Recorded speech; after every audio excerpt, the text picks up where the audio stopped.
Hola, ¿cómo están? Bienvenidos al programa Latidos de Vida Más Allá del Cáncer. El que les habla es el doctor Absalom Montoya, con muchos años de experiencia en el campo de la oncología. Agradecerlos por estar con nosotros en el programa y por favor invitarlos a suscribirse, a darle like, activar la campanita de notificaciones y sobre todo compartir la información, que es muy beneficiosa para todos nosotros. Muy bien, en esta oportunidad vamos a poner un detalle importante. Muchas de las mujeres consultan por dolor pélvico o dolor en el bajo vientre, muchas consultan por flujo o por descenso, como se le conoce, o muchas personas consultan por irregularidades menstruales. Y la pregunta ¿es un cáncer de cuello uterino? Entonces, en relación a eso, vamos a desarrollar el programa. Muy bien, cáncer de cuello uterino, donde el diagnóstico no apaga la vida, sino enciende el sentido de vivir. Muy bien, como siempre vamos a basarnos en datos. A nivel mundial se diagnostican alrededor de 660,000 nuevos casos al año, con una mortalidad de 350,000. En nuestro país se diagnostican cerca de 5,000 nuevos casos al año, con 2,545, según las estadísticas del 2022, muertes al año. Siempre recordarles que en nuestro país el primer lugar en el del cáncer ocupa el cáncer de cuello uterino a nivel nacional, y a nivel de las grandes ciudades, a nivel urbano, es el cáncer de mama, como lo hemos conversado en el programa, que a propósito los invito a revisarlos. Muy bien, entonces dichas estas estadísticas, hay una gran preocupación a nivel mundial, no solamente en nuestro país, a nivel mundial, y por eso se plantean tendencias o estrategias de la eliminación. Y hay un dato muy importante a compartirlo. La OMS planteó esta estrategia, ¿no?, de 90, 70, 90. 90, 70, 90. 90% de vacunación, 70% de estudios diagnósticos o preventivos o tamizaje, y el otro 90% en relación a los tratamientos, tanto en esa etapa de precáncer como cáncer. Muy bien, entonces ya estamos en el contexto. Ahora, un poquitito para ubicarnos, vamos a revisar la anatomía y fisiología muy brevemente. El cuello uterino es una estructura que está dentro de la vagina hacia el útero, comunica la vagina hacia la cavidad endometrial. Es como un hocico, como una trompa que está por dentro, y las dimensiones varían entre 2,5 a 3,5 centímetros de largo, con 2,5 centímetros de ancho. Además, decirles que durante la etapa 14 a las 28 semanas de la gestación, ¿no?, el cuello se va elongando, se va alargando, y si es que mide por menos de 2,5 centímetros, se le conoce como cuello corto, que indica, por decir, una amenaza de parto pretérmino. Pero conforme va acercándose al final de la gestación, o sea, para el parto, el cuello va disminuyendo de tamaño. Y ustedes han escuchado ya que después el cuello se hace tan delgadito como una membrana y va dilatándose ya durante el parto. Bueno, eso es la parte obstétrica, digamos. ¿Cuál es lo importante como estructura? Tenemos dos partes. La que va hacia la vagina, que va hacia afuera, que se le conoce como el exocervix, exo, por fuera. Y lo característico de esto es que tiene un tipo especial de tejido, que es plano, unas células planas. Y mientras que lo que va por dentro de la cavidad se le conoce como lo endocervix, endo, por dentro. Y ese tejido, esa partecita, ese tejido es un tejido columnar, lo conocemos, o un tejido glandular, cuya función es secretar moco, que lo vamos a ver posteriormente. Entonces, recordar esos detalles, esos parámetros anatómicos, que es sumamente importante para los estudios diagnósticos. Y vamos a ver que poco a poco les voy a ir explicando el por qué. Muy bien, ¿cuál es la función? Decirles que en esta parte hay un epitelio, se le conoce, una zona de transformación, una parte que es plana y otra parte es glandular, y esa zona es una zona donde se producen nuevas células. Es importante esa unión, digamos así, esa parte que une, porque ahí es donde se asientan las lesiones del cuello uterino. Las funciones es una barrera contra las infecciones, permite el paso del flujo menstrual, también contribuye en el papel de la fertilidad y en el parto, como le hemos dicho, y está también susceptible a cambios hormonales del cuerpo y está susceptible también al cuanto los microorganismos de la vagina, se le conoce como la microbiota. Y justamente en ese contexto de las infecciones es donde vamos a hablar de la susceptibilidad por la infección del virus del papiloma humano, que lo vamos a ver posteriormente. Muy bien, ¿qué factores de riesgo? Revisado eso, ¿qué factores de riesgo tenemos? Mire, en primer lugar, la causa principal es el virus del papiloma humano. El virus. Recordar que este virus, la presencia del virus es necesaria, pero no es suficiente. Tiene que haber algunos otros factores más que nos lleven a esto. Pero un poquito del virus del papiloma que todos nosotros comentamos y lo revisamos, y la mayoría de mujeres que se hacen un estudio ya conocen, ya saben qué es el estudio molecular, ¿no? Ya están viendo los resultados que ahora un poquito más se ha generalizado en nuestro país. El virus del papiloma, muy brevemente, existen más de 200 tipos de virus, pero los que son potencialmente oncogénicos son alrededor de 15. Los más resaltantes es el 16 y el 18, que son aquellos que se encargan de aproximadamente el 70% de la génesis del cáncer de cuello uterino. Recordar que son 15. Y adicionalmente, eso se les conoce como los virus de alto riesgo. Y los virus de bajo riesgo, que es el 6 y 11, que son representativos, son aquellos que producen infecciones genitales. Bien, quiero ante todo dejar esta frase. La presencia en una persona del virus del papiloma no cataloga la conducta sexual. Y he escuchado en muchas oportunidades, años que tengo de trabajar, también de enseñar estos cursos, de viajar a regiones, y hay múltiples opiniones de los propios profesionales. Imagínense si esa información nosotros le hacemos de conocimiento de la sociedad, pues existe ese sentido de culpa, ese sentido de responsabilidad y culpa, ¿no? O sea, siempre buscas un culpable cuando tienes el virus del papiloma. Pero quiero decirles que no, eso es una cosa fortuita. Toda aquella persona que tiene actividad sexual, que se llama contacto sexual piel a piel, en toda la región perianal se le conoce, o perineal, o sea, toda esa zona, prácticamente se va a contagiar del cáncer, del virus del papiloma. También está escrito, este es causante de lesiones de la cavidad oral y también de la laringe, ¿no? Como lo hemos conversado en el tema de laringe, también debido a la conducta o la actividad sexual, que por este medio no lo podemos profundizar mucho, pero que quede eso como parte de un conocimiento.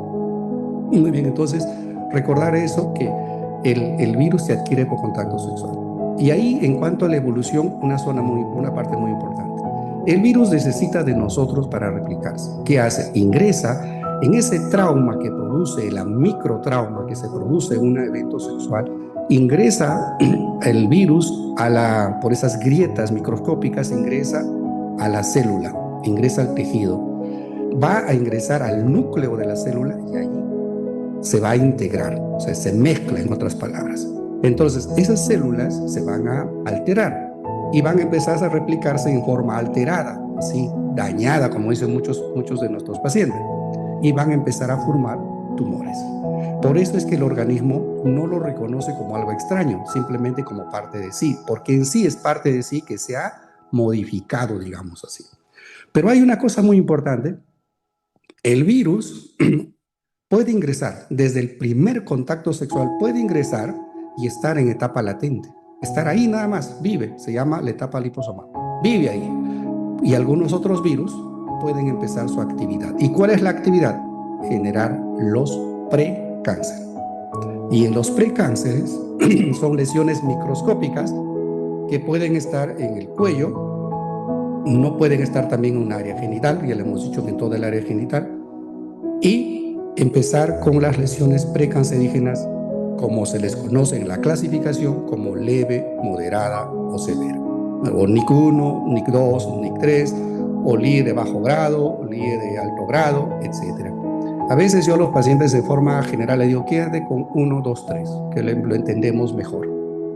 Y lo vamos a ver la secuencia. Entonces, rapidito, si es que hay una lesión tipo 1, que es un diagnóstico microscópico es un diagnóstico por biopsia. Si hay una lesión tipo 1, lo podemos observar con controles en 3, en 6 meses hasta un año, ¿no? Si hay una lesión 2, 3, va a tratamiento. Así de sencillo. Eso lo vamos a ver después. Entonces, recordar siempre que es el virus del papiloma humano. Muy bien.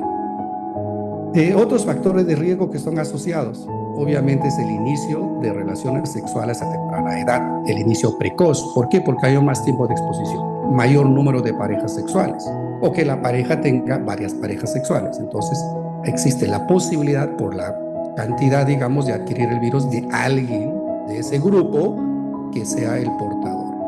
Muy bien, por otro lado también el tabaquismo, el sedentarismo, la obesidad, también son estos factores, la infección por el virus del papiloma, la baja defensas, la inmunosupresión, tanto por el HIV en estadio SIDA, como también por otros tipos de patologías inmunosupresivas, como la artritis reumatoidea, porque implica un tratamiento amplio con corticoides, por decir un ejemplo. La multiparidad también está asociada, o sea, el tener varios hijos. El uso prolongado de anticonceptivos hormonales, que produce un efecto fisiológico sobre el cuello y altera y produce esa alteración, o sea, aumenta el riesgo. Por eso es que a veces en anticonceptivos decimos un tope de 5 años, haz una pausa y nuevamente regresamos, ¿no? O sea, hay personas que están 10, 15, 20 años con anticonceptivos o con el implante, etcétera. A veces hay que modular un poco en cuanto a la consejería de cómo utilizar adecuadamente estos métodos. Y si lo miramos ya un poquito más allá, un factor de riesgo primario que lo tenemos es el poco acceso a los servicios de salud, el poco acceso a los tamizajes, etcétera, ¿no? O sea, eso es algo que tenemos que tenerlo muy en consideración, ¿no? ¿Es un factor de riesgo? Sí, la poca cobertura. Así vamos a hablar, ¿no? La pobreza, las condiciones sociales, la cultura, etcétera, la priorización que hemos hablado. Muy poca gente prioriza este tipo de situaciones de despistajes, o también existe esta cultura de vergüenza. No, el tema es, hay mucho tabú, no queremos que las personas nos vean, que sepan. Incluso hay muchas mujeres, por decir, que por el pudor prefieren que sea atendido por una mujer, no por una doctora, no quieren a los médicos varones. Son situaciones que se presentan, pero dentro de eso recordarle, es como le puedo decir, respetando la intimidad, es bueno pensar en el profesional.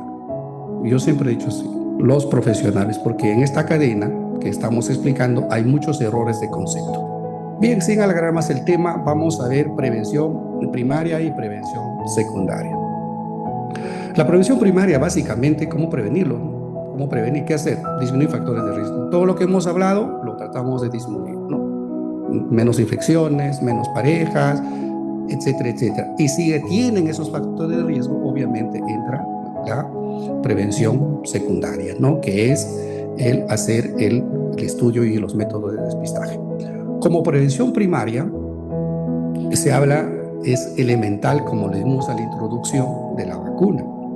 Y las vacunas, cada vez hay nuevos estudios que van cambiando. Y hay mucha información al respecto, como también hay muchas dudas, ¿no? Y hay muchas personas antivacunas que están en la lógica dentro de la génesis de la vacuna y dentro de todo lo que significa. Pero brevemente decirles, ha cambiado un poco el sistema. Antes era vacunación a las niñas entre 9 o 11 años, 11 meses, o 12 años vamos a ponerlo. La vacunación era en personas que no han tenido contacto sexual, bajo la premisa de que si has tenido contacto sexual, has adquirido la inmunidad propia.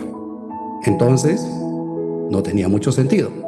Pero ha ido cambiando las cosas en relación a la cantidad de virus que tenemos. Lo que se dice es que puede haber una inmunidad para un virus y ya no para otro, considerando que son 15 o 17 tipos de virus, ¿no?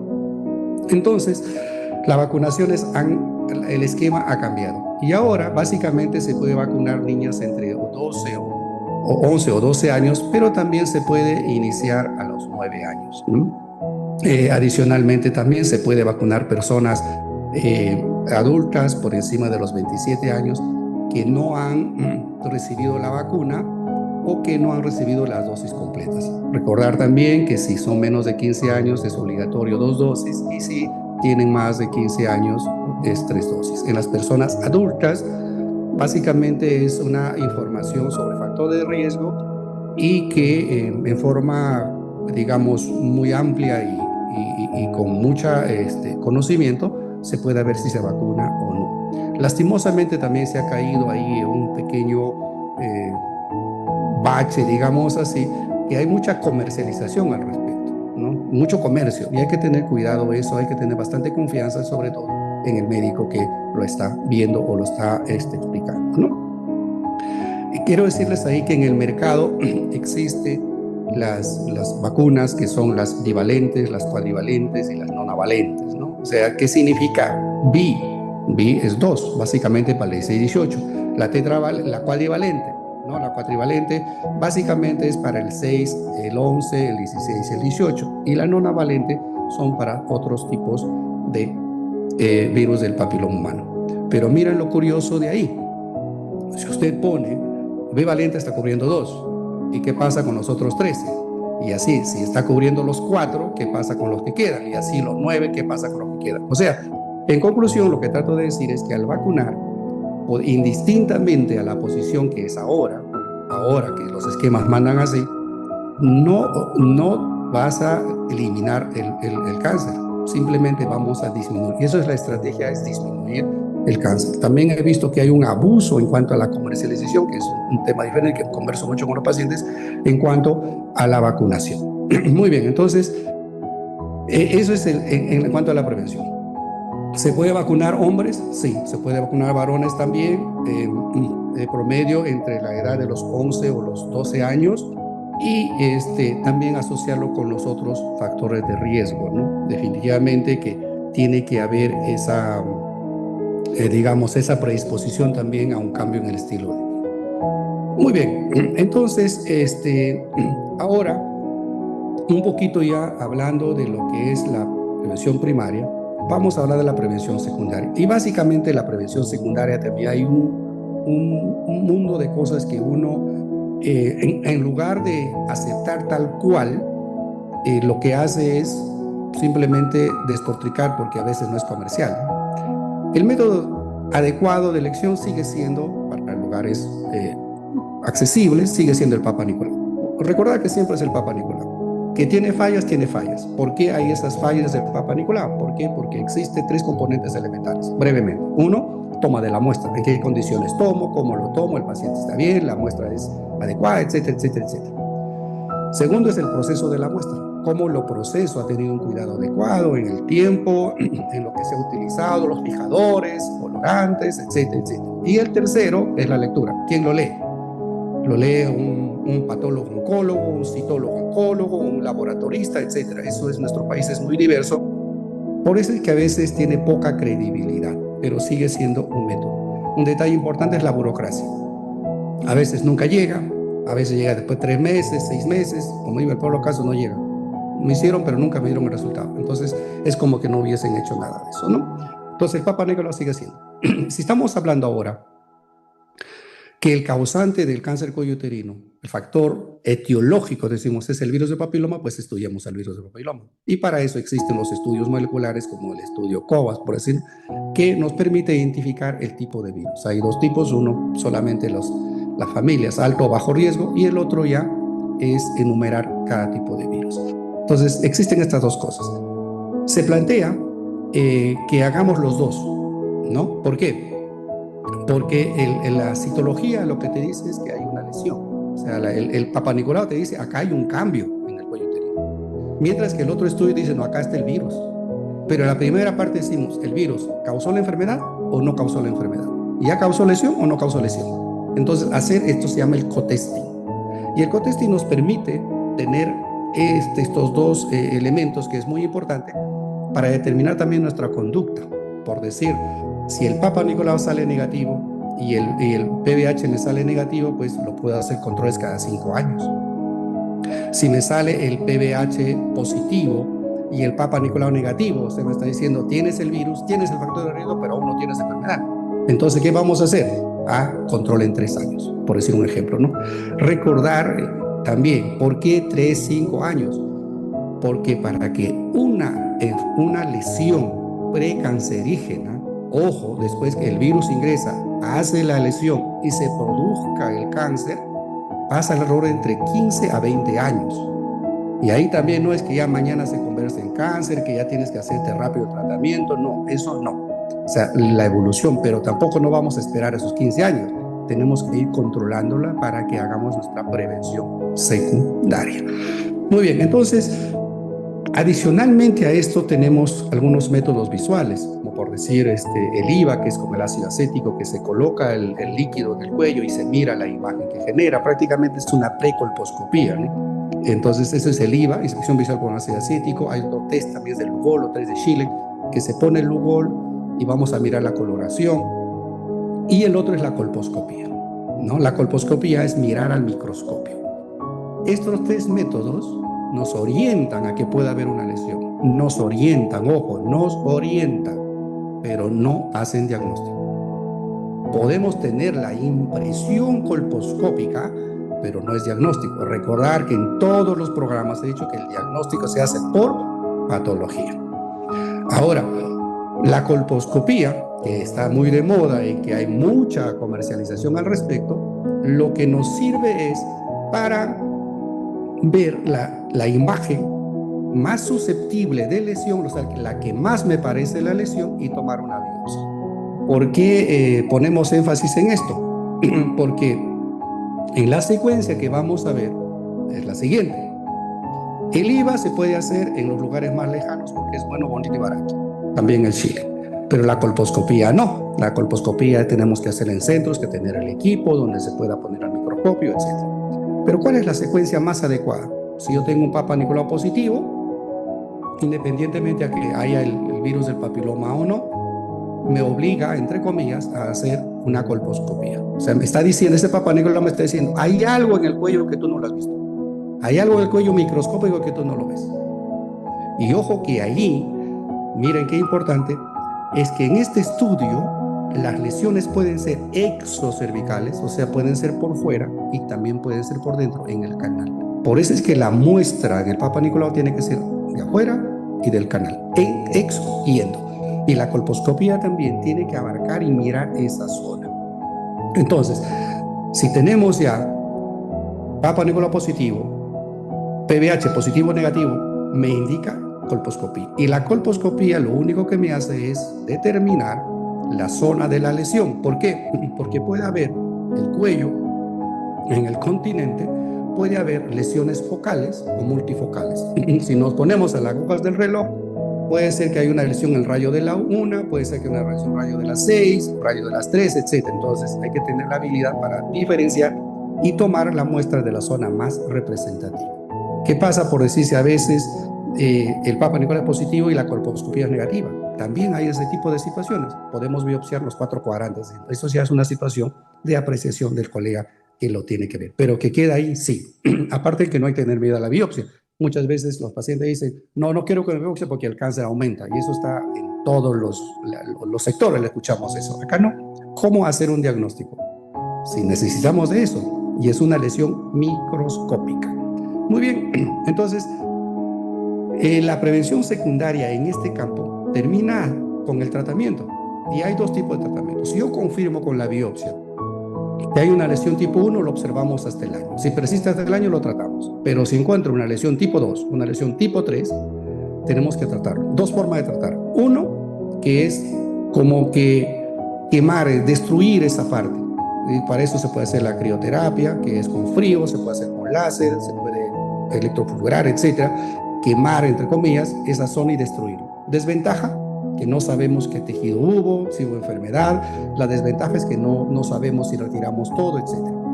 ¿Cuál es lo otro?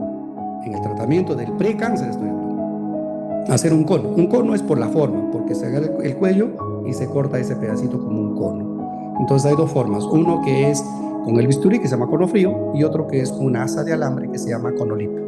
Entonces, ¿qué nos permite? Tener una muestra, estudiarlo por completo, saber si es que la lesión se retiró toda la lesión, qué tipo de lesión hubo, cuántos están los márgenes, etcétera, cómo está el canal, etcétera, etcétera.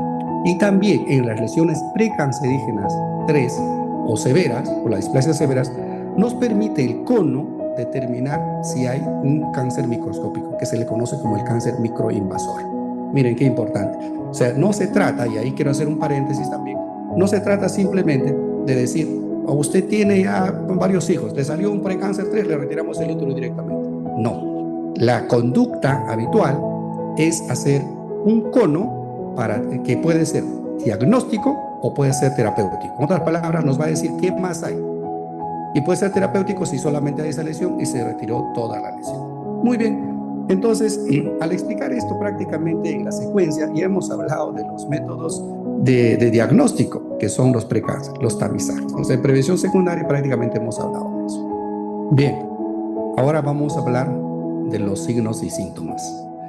En cuanto a los signos o síntomas, decirle que mayormente es asintomático. Como lo hemos visto en las etapas precancerígenas, no hay molestias, no hay síntomas. Y muchas de las personas a veces consultan por otros detalles, como dije a la introducción del programa, pero que no están en relación con un precáncer. Entonces, signos y síntomas asintomáticos. ¿Cuándo empiezan a aparecer los síntomas? Los síntomas cuando el cáncer se va instalando. En otras palabras, cuando ya hay presencia de tumor.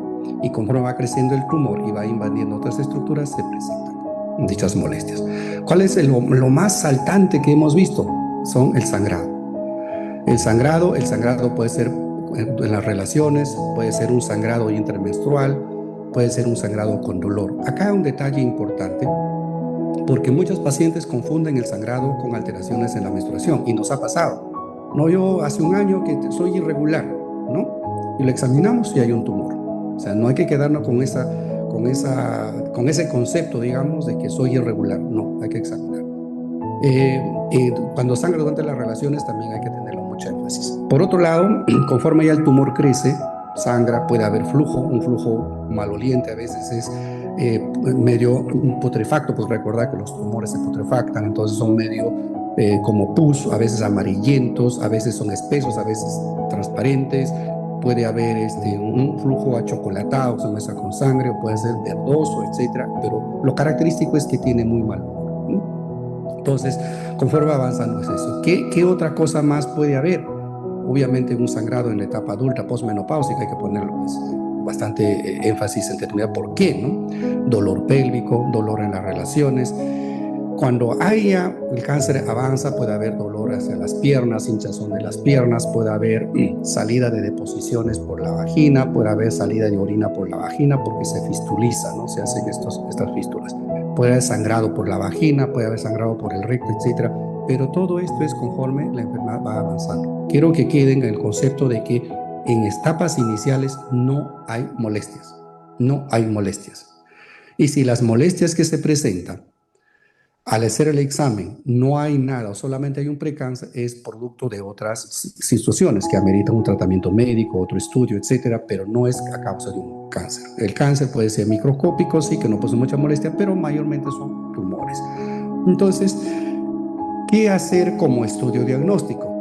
Ya lo hemos hablado en la etapa de prevención secundaria para evitar el cáncer ecouterino, es el estudio del virus del papiloma, etcétera, etcétera, pero cuando no hay tumor o cuando no hay lesión precancerosa. Le hemos dicho como parte de los estudios, si hay una lesión precancerígena, ¿no? Entonces, lo que nosotros tenemos que hacer es tomar una biopsia por cualquier método, ya sea por colposcopía, etcétera, etcétera. O si hay un tumor directamente, se va a tomar una biopsia. Por otro lado, también quiero que quede un poquito claro en el sentido que el PBH no tiene tratamiento. Muchas mujeres preguntan, ¿qué hago para desaparecer el virus? No, el virus puede estar ahí, como puede desaparecer solo también, se llama involución espontánea, puede estar ahí. O sea, eso no tiene tratamiento. Basta con mejorar nuestro perfil, hacer deporte, buena alimentación, etcétera, etcétera, es que va a fortalecer el sistema inmunológico.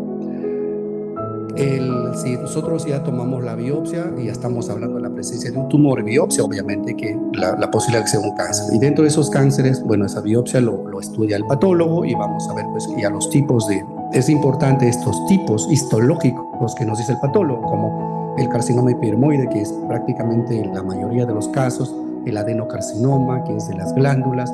Hay otros tipos raros como el adeno escamoso, el neuroendocrino, etcétera, etcétera. O sea, hemos visto hasta linfomas de cuello uterino, hemos visto diferentes tipos histológicos, pero por eso es importante el estudio, porque de eso va a determinar también el tipo de tratamiento y el pronóstico, como en cualquier otro cáncer. Muy bien, entonces, ¿qué más podemos hacer? Recordar que en el examen en ginecológico o en cáncer de cuello uterino, el examen ginecológico es importante. El examen es clínico, lo que yo evalúo, lo que yo encuentro, lo que yo catalogo. El 2018 se ha incrementado, se ha mejorado esto porque al estadiaje que antes era clínico, se han agregado los estudios de la resonancia magnética o la tomografía, etcétera, los estudios de imágenes.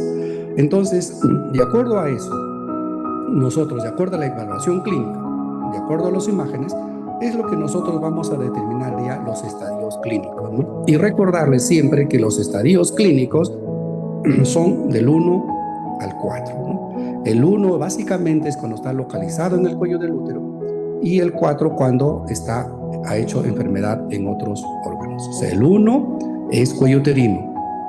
El 2, cuando ha salido del cuello, se va hacia los ligamentos que fijan el útero. El 3, cuando ha llegado al hueso de la pelvis o hay ganglios a nivel de la pelvis, ¿no? O hay otros ganglios a nivel más arriba de la barriga. Y el 4, cuando hay enfermedad en otros órganos, como el hígado, el pulmón, etcétera, ¿no? Muy bien, entonces, en relación al tipo histológico, en relación a lo que nosotros hemos encontrado, al examen clínico y a las imágenes, vamos a tomar determinaciones diagnósticas, terapéuticas, perdón. Estamos hablando ya de un cáncer. O se hizo el cono y encontramos un cáncer, por decir un ejemplo. O simplemente hay un tumor y vamos a tratarlo. Entonces, básicamente tenemos, como parte del tratamiento, tenemos 3 tipos de tratamiento, ¿no? Que es la cirugía, quimioterapia, radioterapia. Recordarlo siempre eso, ese esquema. Pueden ser 2, pueden ser 3, pueden ser 1, pueden ser diferentes alternativas. Pero, ¿cuándo operar? Que es lo más importante. La cirugía va a depender del tamaño de la lesión. Y en el microinvasor, que es el microscópico, se miden por milímetros. Y cuando ya hay un tumor, se mide por centímetros, ¿no? Entonces, las casuísticas están en determinar eso, el tamaño de la lesión, para ver qué tipo de cirugía se le va a hacer. ¿Por qué? Porque hay diferentes formas de retirar el útero. No voy a profundizar mucho, pero hay una forma A, una forma B y una forma C.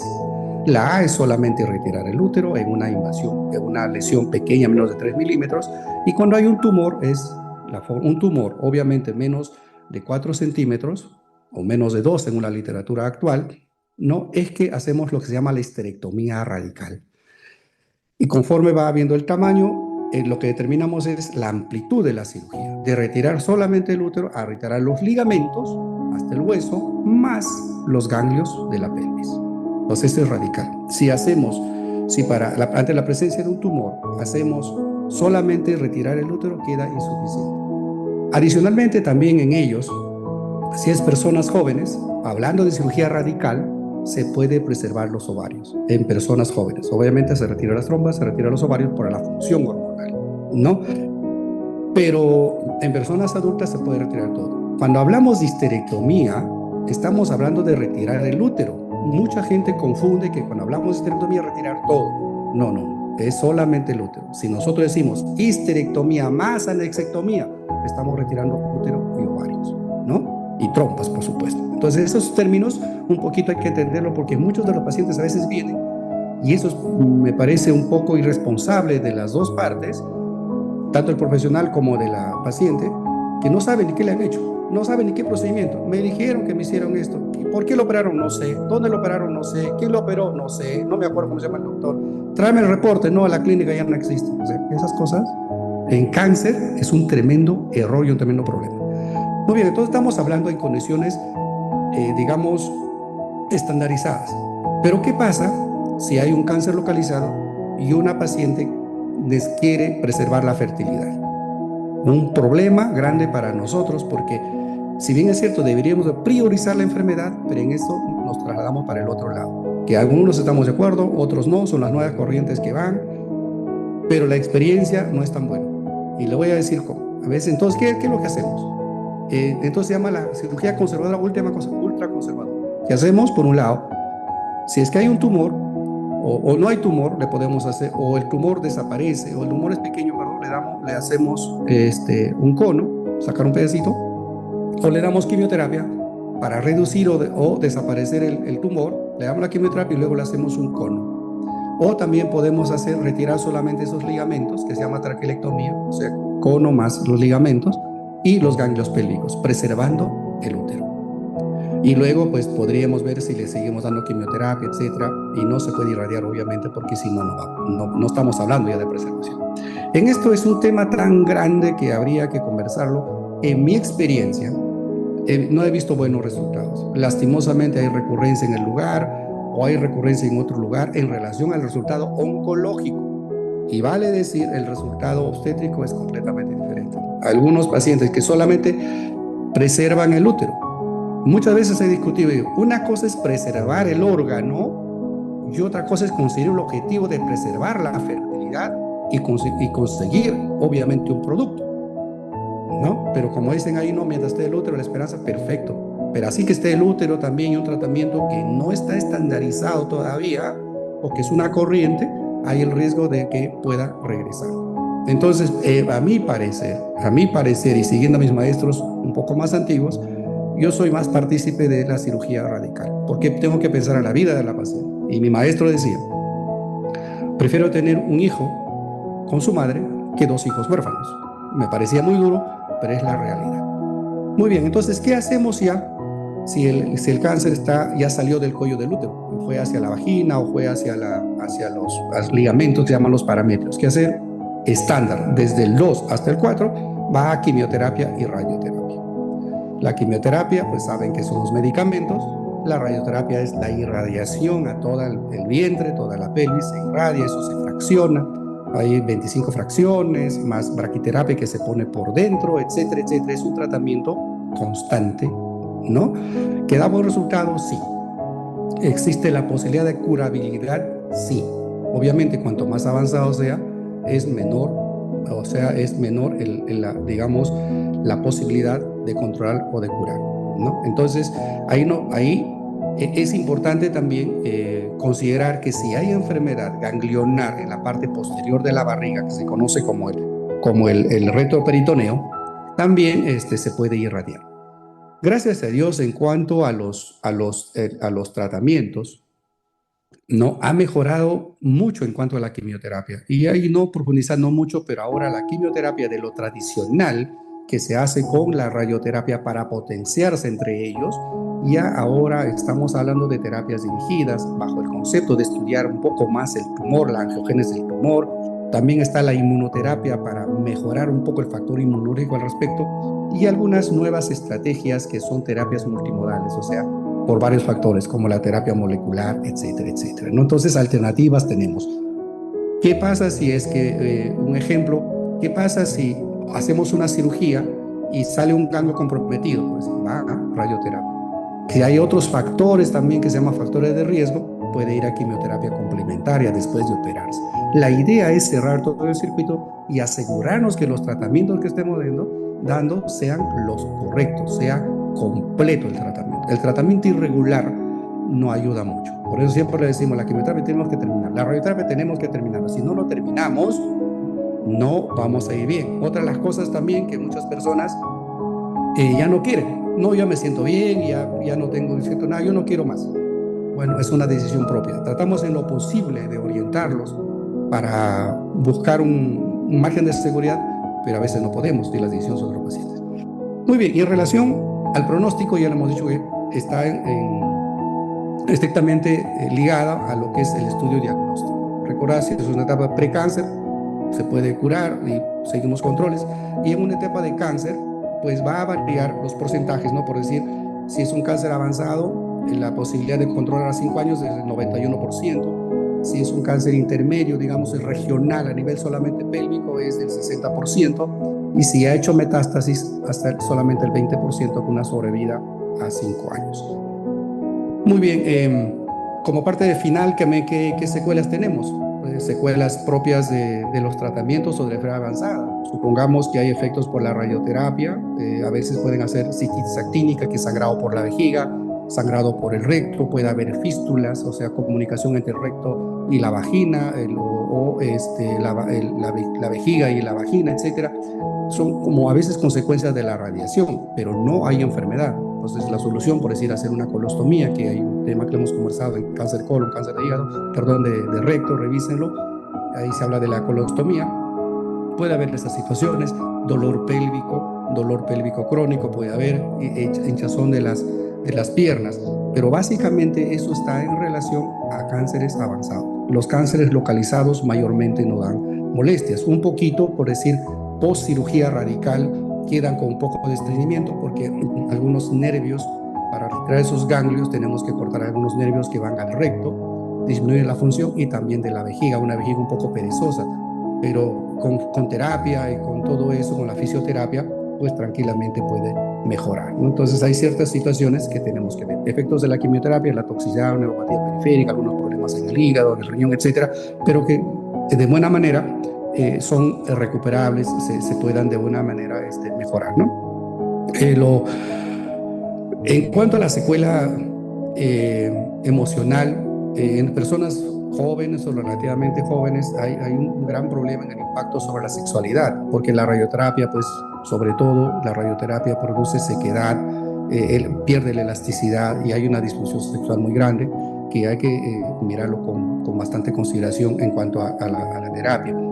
Uno de los factores también que llama la atención es el factor reproductivo, como hemos conversado. Y eso tiene que haber, antes de tomar decisiones al respecto de hacer cirugía de conservación, tiene que haber un buen entendimiento en cuanto a la evolución de la enfermedad. Si es que realmente con este tipo, por decirse un cáncer es agresivo, no puede hacer eso. Pero hay pacientes que se cierran y también no hay un consenso entre colegas.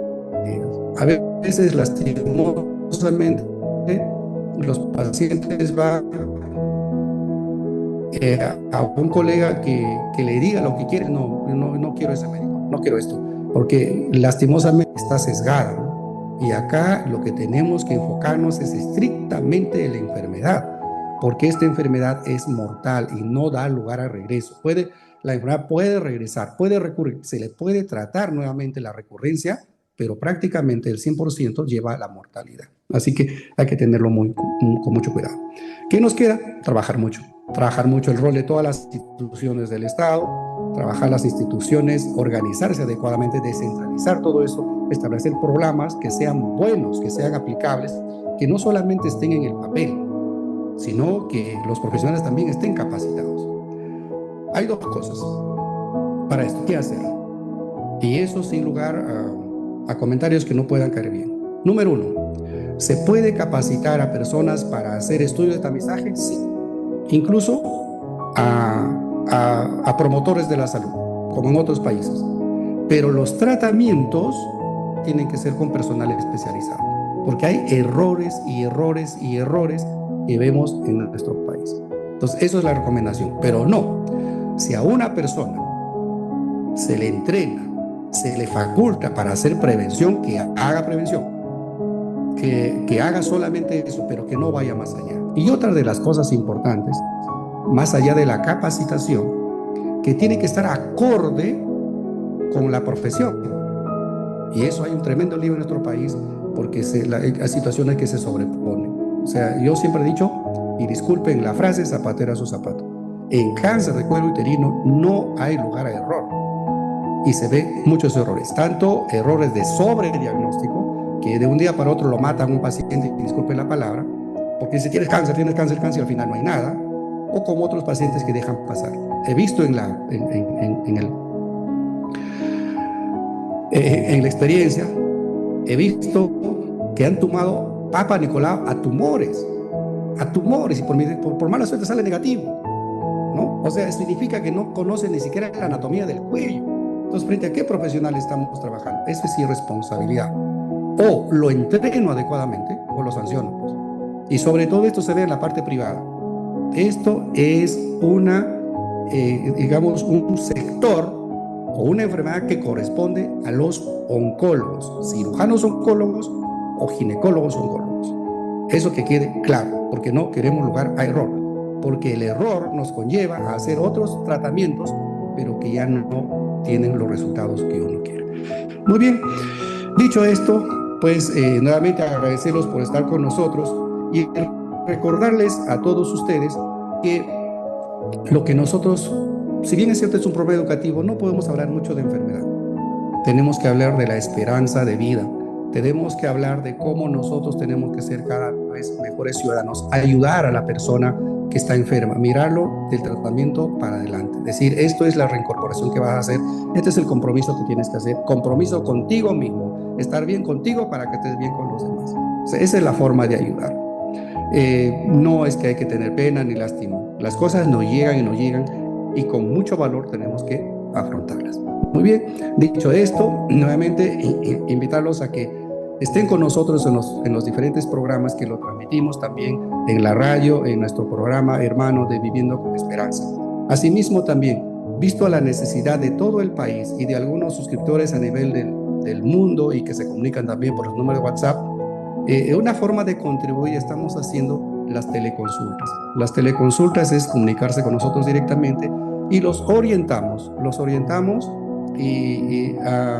a las personas a entender la enfermedad y a tomar las verdaderas decisiones. Entonces en eso estamos trabajando como una forma de complementar todo lo que acá nosotros vamos discutiendo o divulgando o enseñando, etc.